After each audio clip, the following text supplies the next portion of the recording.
Hi, my name is Jay Oza.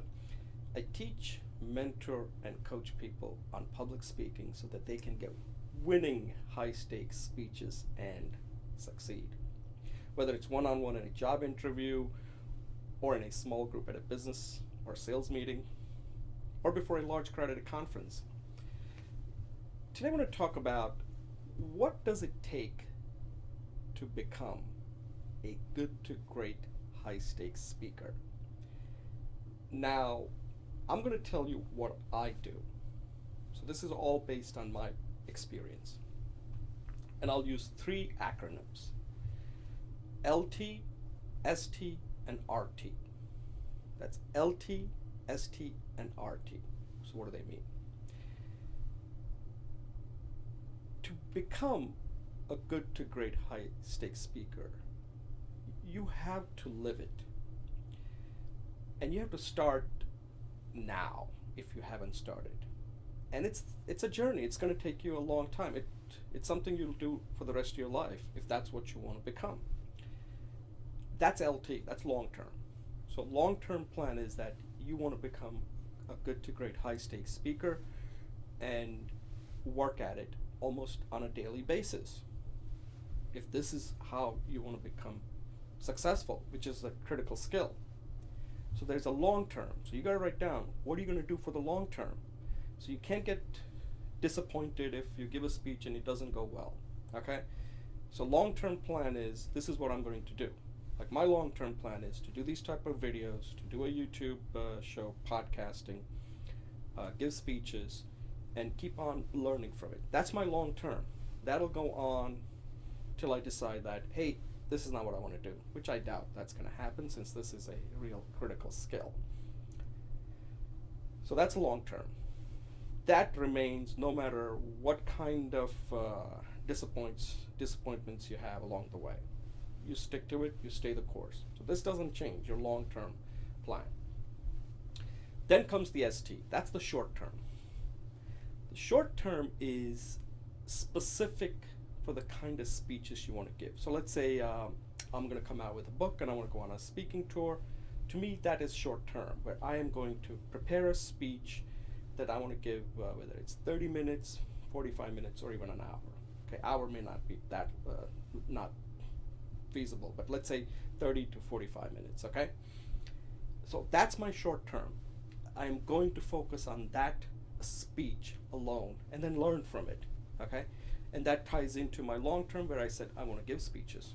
So that's short term. So short term is anytime you're giving a speech and you will do the preparation before, you will give a speech, and then you will do your analysis and see what you need to improve. Okay? So that's your short term. And the third one is RT. And by RT I mean real time. You can do long term, you can do short term, but unless you're able to execute it in front of people, it's not going to matter. And that's the real time. So you have to figure out, how do I make everything come together when I'm on stage in front of people? Now, stage could be virtual. So if you're speaking in a job interview, technically you're on a stage, one-on-one with the person who's interviewing, the hiring manager. And if you're in a business meeting, you're on a stage. You're not going to get on a podium or something like that. You're on a stage. When you're speaking, you're on a stage. And that's high stakes. You want to raise the stakes.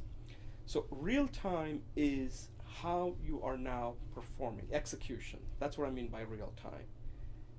And you have to really improve that, because that's the one that's going to count. But sometimes what happens is people get lucky, and that can happen, and something works out.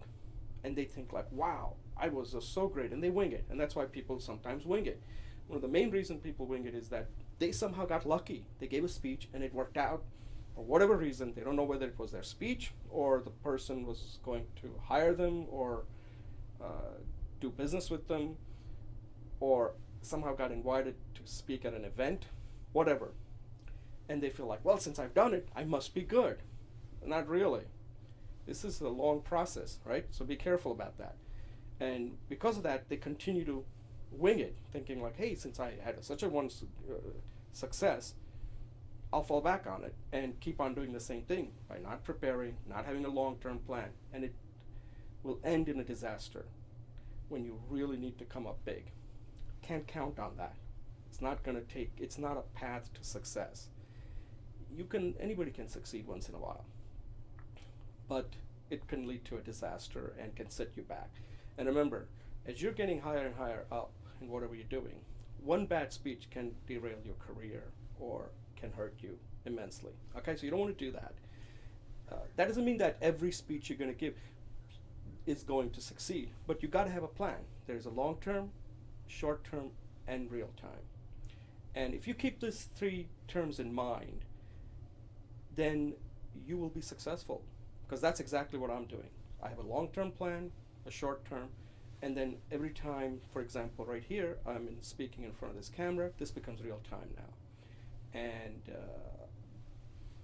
if I was giving a speech, this is exactly how I would do it. Okay? So try that, come up with your long-term plan, then whenever you have a speech to give, that becomes your short term, if that same speech you're going to use at several different locations. And then when you're actually on the stage, now it's real time. And then learn from each of them, and then start tweaking it, because until you get to real time, you cannot tweak your short term and also your long term. And this is how I believe that anyone can become a good to great high stakes speaker. Let me know if you have any questions, and if there's anything I can do to help you, let me know. And thank you for watching, and good luck on your journey to becoming a good to great high stakes speaker.